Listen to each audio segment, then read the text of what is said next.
Now we're going to talk about interest groups.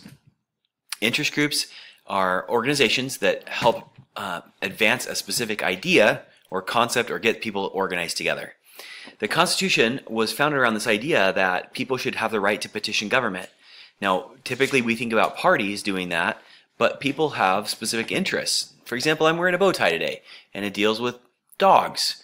The American Kennel Club is an organization of people who deal with dog breeding and what it means to be a purebred dog. Well, the First Amendment says we should allow people to do that, to get together, to express their own personal interests. But over time, what we've thought about is that some of these groups, we call them interest groups, those interest groups lobby or they gain access to the political system to get leverage to get some of the stuff done that they would like to do. Now, the First Amendment allows people to do that. A lot of Americans participate in other things, like it shows on this slide.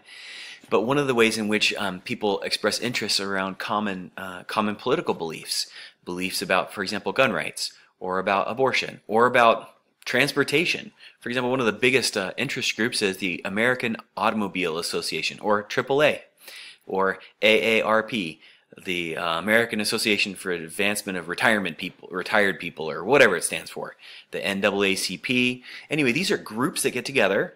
They don't want to win elections. That's what separates parties from interest groups. Interest groups work together to achieve a political goal. And a social movement is an association of these individuals who work together to change things, often injustices to help their position. Movements prioritize educating the public. Interest groups are really the byproduct of social movements as people get together to work on advancing a specific idea.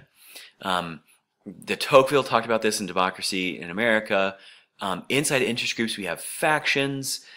They have small groups of people who want a specific thing done. And really, when we think about how America works, we think about groups of people who get together to express common interests and goals.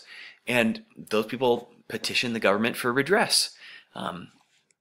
Now, a lot of people have stopped joining interest groups, or maybe they don't even think that they're part of an interest group. But you can envision a place where people who video game all the time start to realize that some government actions, like regulating the internet, start to infringe on their ability to play games. And so we have groups of gamers who get together and they send some money to a central organization. That central organization might be like the American Association for Gaming. You know, I don't even know because I don't play games. But they take that money and they hire a lobbyist, or they hire somebody in Washington, D.C. or in Sacramento for California or other state capitals to talk to these elected officials to make sure that the internet stays free, so that when they play games that they can do that quickly and they don't have any interruptions, or that they can have as much violence or as much whatever content as they can without being restricted. Now, if you are part of that organization and you've paid dues, you are really working to make sure that your gaming system works properly, that games, you know, the idea about free gaming works properly. But what about the people who play games but don't join those groups? Well, we can't force people to join this group to advance gaming, but they get the benefit. And this is what we call the collective action problem. When a whole group of people come together and they try to work out to advance some specific cause, and they spend their time, they spend their money to get it done, other people get that benefit. And those people are called free riders. Now, everybody probably wants a good outcome. They probably want that thing that people are working for, but they don't want to pay for that to happen. And so we have to develop strategies for these interest groups to gain and retain members. There are a variety of ways in that can happen. For example, we all like clean air, but who would be willing to pay a little bit extra for clean air? If I pay a little bit extra for clean air, but I don't make my neighbor pay for that, then we have a collective goods problem. Everyone benefits, but I have to bear the cost. And when that happens, we have this collective action problem. Those people who enjoy the benefits, they're called free riders like we talk about, those free riders pose a threat to those groups because they benefit without having to contribute. And honestly, being a free rider is rational. Everyone gets the benefit of that collective work, but nobody has to pay the cost. Because of this free rider problem, groups often either fail to form or they can't maintain their longevity over time. One way that we can overcome this free rider problem is for people who join the groups to get what we call selective benefits. These are material benefits like a handbag or a backpack or a mug or a hoodie, and they have a logo on there. It says, I'm a part of a membership in this organization, and that's one thing that we get that the free riders don't get. You think, well, that's kind of silly, but every time you sign up for like the National Rifle Association, they want to give you something for free. Or the Sierra Club wants to give you a hat. Well, that hat really isn't why you're joining that organization, but it's one way for you to distinguish yourself from those people who are getting the benefits for free. Another benefit that these social movements, that these interest groups give to people who are members, who pay the fee, who pay that benefit, are social benefits. You're allowed to network with each other, show up at events or meetings, and participate together. But also there's a purposive benefit, that lack of guilt from receiving that benefit. And I don't know if you've listened to a national public radio station, but everyone benefits from national public radio, but a certain portion of the members pay for the National Public Radio, and they'll often say things like, contribute now, because if you don't contribute, then National Public Radio is going to fail. Essentially, National Public Radio is just like any other interest group, even though it's not an interest group. But this is the problem. Everyone benefits from National Public Radio, even if nobody has to pay. And they'll often play on guilt to make sure that you join.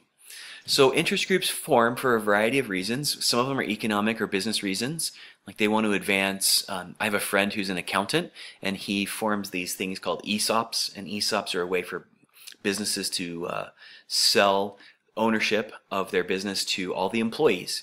Well, he goes to Washington, D.C. and lobbies to make sure that this accounting practice can continue on in the tax code. That's kind of silly, but that's what he does.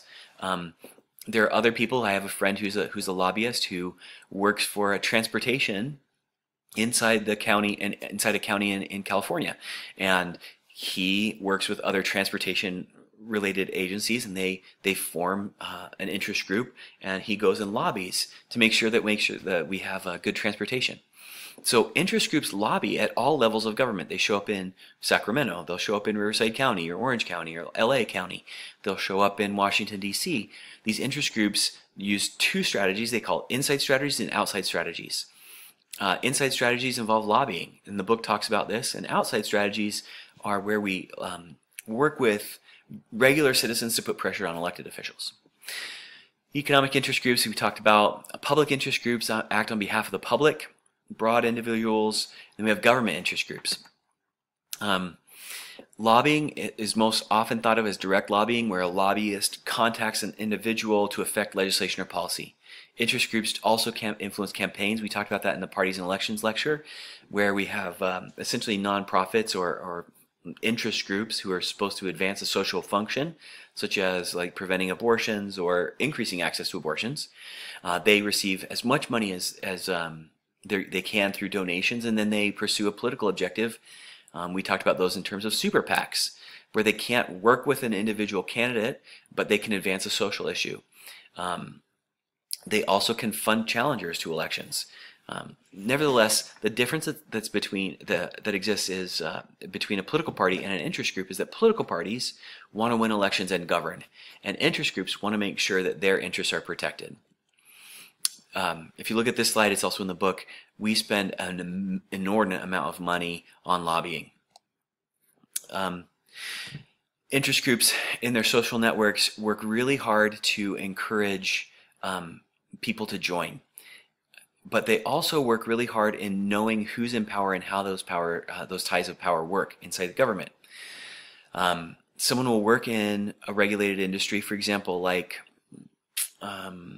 cell phones, and they'll work like for Verizon or AT&T, and they'll move on, and then they'll go to work for the Federal Communications Commission, and then they work in the FCC for a little while, and then they'll go back and work for a lobbying firm. But there's this sort of revolving door between people who have a shared interest in like cell phones. They can either work for the government who regulates cell phones, or they can work for an interest group that pursues cell phone interests, or they can work for the industry itself, right? So they move between the government and private sector and interest groups all the time. And when that happens, they get these close ties and networks where it's really hard to for an outsider to change that dynamic or relationship.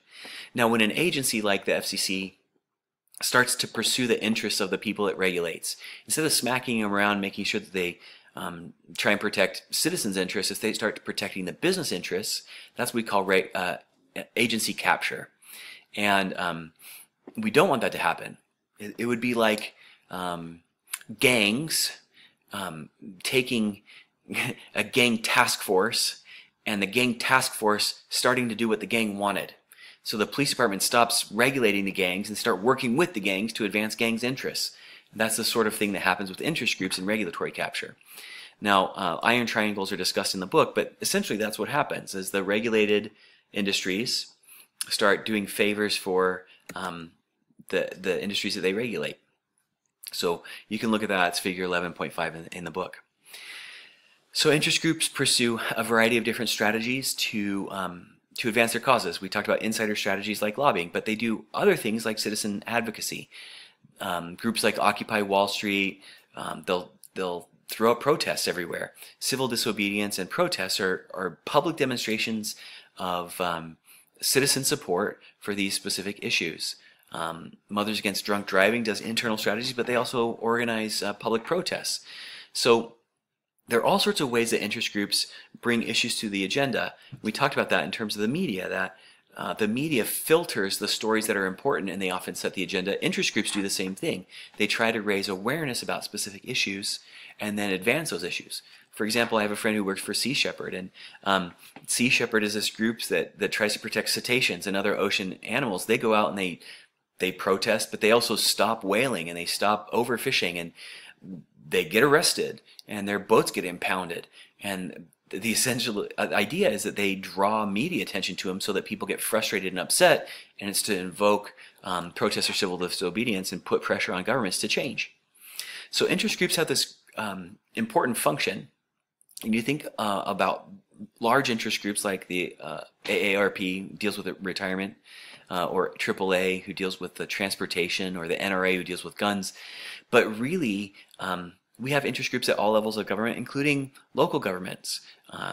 There was an interest group that showed up in my little stretch of unincorporated county a couple of years ago to advocate for the right to not have additional development.